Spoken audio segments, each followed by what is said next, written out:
Bien, ya está en el estudio central de RBC Eric Kecklin. Él es candidato al Congreso de la República con el número 12 en el partido Orden, el partido que postula a Antero Flores Arauz a la presidencia de la República. Eric, gracias por venir.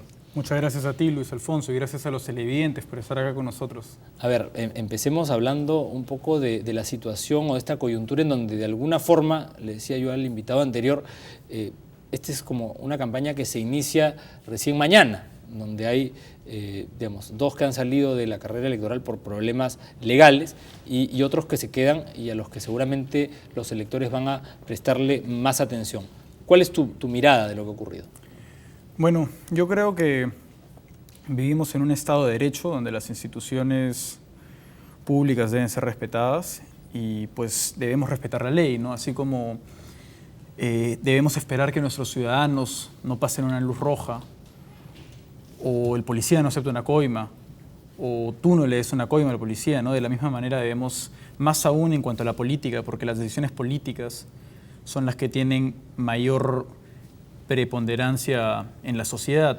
Yo creo que debemos empezar justamente por ahí, ¿no? Hay quizás, he escuchado a muchas personas decir de que sería un atentado contra la democracia, porque esto quizás no es lo suficientemente grave para retirar una plancha política, pero yo creo que debemos establecer la ley, sobre todo en un ambiente electoral donde la ley es aún más peligrosa si es que no se sigue un procedimiento dado. Ahora, yo conversaba con algunos amigos analistas y me decían que hay quienes se han tomado esto un poco a la broma. En el caso de Orden, tú eres una persona joven pero seria y Antero, de alguna manera, su bandera es la seriedad con la que hay que mirar la política.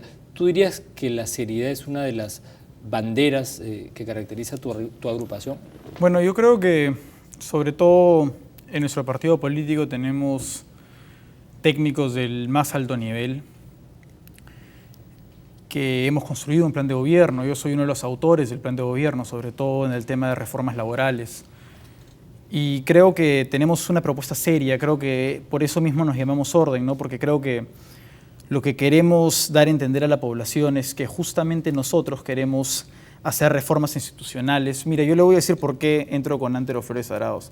Porque el año pasado, cuando veía un poco cómo se empezaba los inicios de la coyuntura electoral, la única persona que estaba hablando de reformas institucionales era Antero Flores Arauz. Yo creo que él es una persona que ha dedicado más de los últimos 40 años de su vida a luchar por lo que es la construcción de una patria. Y en ese sentido yo lo respeto bastante y creo que nuestro equipo también ha tratado de hacer lo mismo, ¿no? Nosotros estamos hablando de muchas otras cosas que muchos otros partidos políticos en tal caso temen de hablar, como es la inmunidad parlamentaria, como es la deshabilitación de los funcionarios públicos que han sido corruptos luego de cumplir una sentencia. Y creo que debemos empezar por ahí, pero también creo que las reformas institucionales que planteamos son mucho más que eso. Creo que debemos enfocarnos en hacer reformas a largo plazo y no al corto plazo. El gran problema que tenemos en el Perú, como en cualquier democracia débil, es que la clase política muchas veces trata de buscar su reelección o su popularidad en los medios, sobre todo en el Perú, ¿no? Creo que vemos eso por, digamos, cómo se han desarrollado los medios de comunicación en los últimos años y también por cómo se han desarrollado los partidos políticos en los últimos años. Creo que esto no solamente es un fenómeno en carácter nacional, pero creo que también en lo que han sido las elecciones regionales, municipales e incluso las distritales. Creo que los políticos están muy preocupados en querer obtener una popularidad inmediata para luego poder ser reelegidos o no ser atacados por la población. Esto es muy débil porque eso hace que los políticos ignoren lo que son las reformas de largo plazo, como por ejemplo construir un bypass y no construir un metro, ¿no? O por ejemplo construir postas médicas portátiles pero no áreas públicas, no áreas de recreación, áreas verdes. Creo que la educación es quizás el caso más ejemplar de los últimos gobiernos, ¿no? Que creo que han completamente ignorado el caso de la educación por dos razones fundamentales. Uno, porque no quieren hacer ninguna reforma de largo plazo, porque, bueno, digamos, educar a un niño que recién entra al colegio, el resultado lo vas a ver 20 años después, cuando haya terminado la universidad, ¿no? Por eso es que no estamos invirtiendo lo suficiente en universidades públicas, por ejemplo. No queremos hacer reformas integrales. Y en otro lado, por el tema de la corrupción en el Perú, ¿no? Creo que ahora más que nunca hemos visto la cantidad de intereses privados que hay de muchas entidades educativas que a veces no dejan trabajar al Ministerio de Educación de la manera más efectiva, como tampoco lo han permitido las empresas extranjeras, sobre todo de energía, en cuanto al tema de impuesto y canon minero, ¿no? Tú has mencionado el tema de la corrupción, el caso quizá latinoamericano más grave que se conozca hoy en día es el caso de Odebrecht, de Marcelo Odebrecht, quien ha dicho que, quien ha sido sentenciado ya a 19 años de prisión y esta es una constructora que tiene pues operaciones en buena parte de los países de América Latina. ¿Qué piensas tú de la corrupción a nivel corporativo? Justamente eso iba, así como también lo vemos en el caso de la educación, yo creo que el caso del inglés, ¿no? Es un típico ejemplo de por qué en el Perú no se enseña inglés en los colegios públicos, ¿no? Si se enseña es a nivel muy bajo, ¿por qué no existe ese interés? Y bueno, dentro de, digamos, lo que es el sistema privado de educación en el Perú, quizás una de las empresas más rentables a nivel macro, por decirlo así, es justamente lo que son los institutos de inglés privados, ¿no?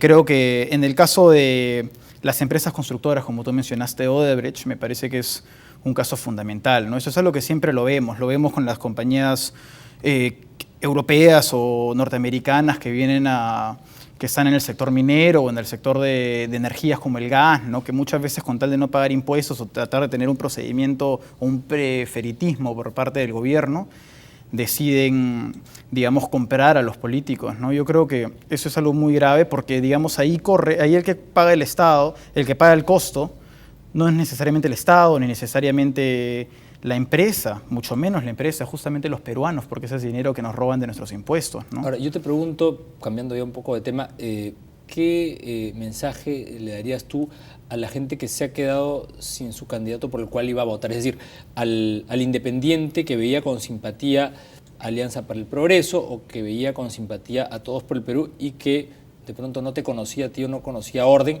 y ahora va a tener que elegir entre los que han quedado en la contienda, entre por supuesto, los partidos, digamos, tradicionales, llamémoslo así, el APRA, el PPC, los fujimoristas, y hay gente que no quiere votar por eso y que va a tener que elegir por los que han quedado en la carrera.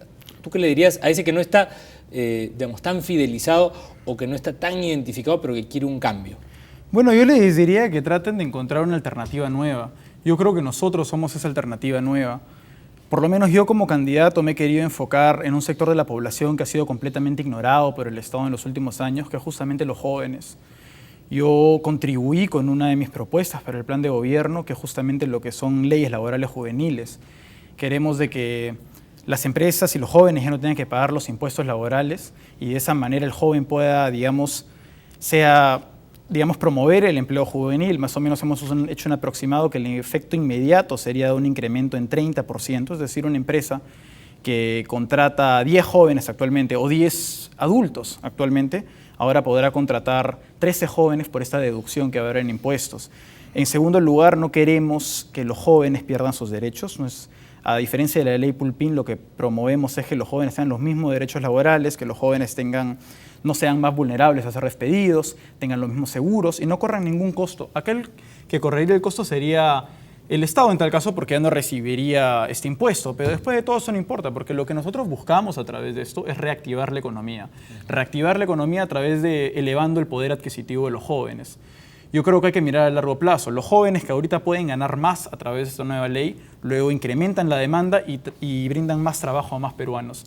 Parte de este dinero que se van a ahorrar va a ser utilizado para la capacitación del joven y además de eso tenemos muchas otras propuestas orientadas a la juventud, sobre todo en el tema cultura. Tú te comprometo a que participes además en los paneles que estamos haciendo en el canal con otros candidatos para que discutan entre ustedes el tema de propuestas. Pero aquí estuvo Verónica Mendoza el otro día y yo le pregunté sobre la situación de Venezuela. Y le pregunté sobre la situación de Leopoldo López. Ella dijo que Leopoldo López, ella lo consideraba un golpista y que lo de Venezuela era una democracia, llamémoslo, imperfecta. ¿Tú qué piensas? Bueno, yo creo que Venezuela no es una democracia. Yo creo que en Venezuela no se han hecho respetar los derechos fundamentales de las personas. Yo creo que el chavismo, sobre todo, ha demostrado de que, digamos, el respeto a los ciudadanos literalmente no existe en Venezuela desde hace muchos años. Han sido atacados violentamente por el Estado. Yo creo que Venezuela es cualquier cosa menos una democracia y creo que eso es muy peligroso. Ya vivimos en un gobierno que se ha hecho la vista ciega ante los problemas que hay en Venezuela y creo que lo que debemos hacer es construir una unificación de los estados latinoamericanos. Yo creo que eso es algo que Europa, a pesar de, digamos, la última crisis económica que ha tenido, ha demostrado que a través de la unificación se pueden llegar a grandes cosas. Yo creo que nosotros deberíamos estar apuntando hacia lo mismo y tenemos que defender otras democracias porque somos una región débil, justamente como expliqué hace un momento. Todavía somos un continente adolescente, por decirlo así, ¿no? Todavía tenemos algunos problemas democráticos y creo que la historia del siglo XX ha demostrado de que los gobiernos en América Latina son muy vulnerables a lo que son justamente las dictaduras o las dictaduras con un rostro humano, ¿no? Que es algo que, digamos, se ha visto en los últimos 20, 30 años en Latinoamérica. Ahora, para quienes no te conocen, tú has estado ya en otros canales y aquí has estado hace ya un tiempo. Tus credenciales, porque la gente para votar por alguien tiene que conocerlo un poco y saber cuán serio es, cuán preparado está. Tú has vivido en Europa, has trabajado en una serie de organismos internacionales. Cuéntale a nuestra audiencia un poco eso para que también sepan, ¿no?, de dónde vienes y hacia dónde vas. Por supuesto. Bueno, yo podré ser un candidato joven, pero creo que, digamos, los jóvenes tenemos que renovar el Perú, tenemos que renovar nuestra clase política. Los últimos 7 años de mi vida me he preparado en el extranjero para dedicarme justamente a lo que es la política, porque yo creo que en el Perú se pueden hacer grandes cosas. Yo he estudiado economía y etnomusicología en Estados Unidos, luego he seguido cursos en política y en economía en diversos países de Europa y en diversas universidades de África, de Asia. Tengo experiencia en el sector público, he trabajado para instituciones públicas como el Banco Central de Reserva de Israel como investigador económico. He gerenciado en el área de capacitación para lo que es un gran proyecto del Ministerio de Educación, que era justamente el proyecto bilingüe, que todavía se sigue llevando a cabo. Y bueno, yo creo que me he preparado toda mi vida para esto. Y me gustaría poder hacer un trabajo para los jóvenes. Yo, como te expliqué hace un momento, yo creo en las reformas a largo plazo. Yo en lo que sueño, justamente como congresista por Lima, me quiero enfocar en estas cosas, en hacer una reforma de transporte. Me gustaría ver, mire, en el 2040... estamos hablando de 24 años más o menos, las Naciones Unidas y otros organismos internacionales han dicho de que Lima va a pasar de ser una ciudad de 9 millones de personas a una ciudad de 16 millones de personas. Wow. Si en este momento el limeño promedio gasta 4 o 5 horas al día en ir de su casa a trabajar y luego regresar, que ese es tiempo que podría invertir con su familia, que podría invertir estudiando algún idioma o alguna otra carrera, o incluso pasando tiempo de recreación, ¿no? Claro. O haciendo deporte, alguna actividad sana. Hay que pensar en la ciudad. ¿Qué vamos a hacer? Si seguimos con la cultura de los bypasses, jamás vamos a llegar a eso. Necesitamos un sistema de transporte integral, que todo sea usado a través de una misma tarjeta. Necesitamos también vida urbana, que es algo que a través de esta especie de urbanismo improvisado que ha sucedido en los distritos de la periferia de Lima hemos ignorado. Necesitamos ir hacia el futuro, y una de las cosas que estoy proponiendo ahora es que las áreas públicas, como en muchos países y en muchas ciudades del mundo se está haciendo, se debe incluir el internet gratuito. Y quizás a algunas personas hasta les ha resultado gracioso, pero mira, hace 200 años, cuando los grandes filósofos de la Ilustración hablaban de la salud o de la educación como fundamentos básicos, principales del desarrollo del ciudadano, bueno, yo creo que estamos entrando en una era digital, en una era virtual del siglo XXI, donde el Internet no es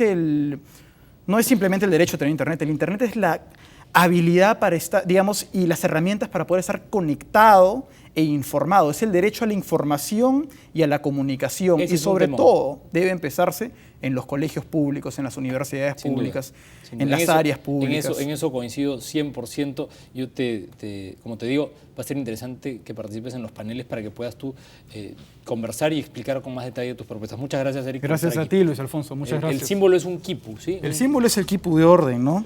Hay que resaltar la peruanidad, sobre todo en estas fechas. Y bueno, yo soy el número 12. Y lo que propongo es justamente lo que no he visto, reformas a largo plazo. Muy bien, muy bien. Muchas gracias, Eric. Muchas gracias. Bien, pausa y volvemos con más aquí en Boca a Boca. No se vayan.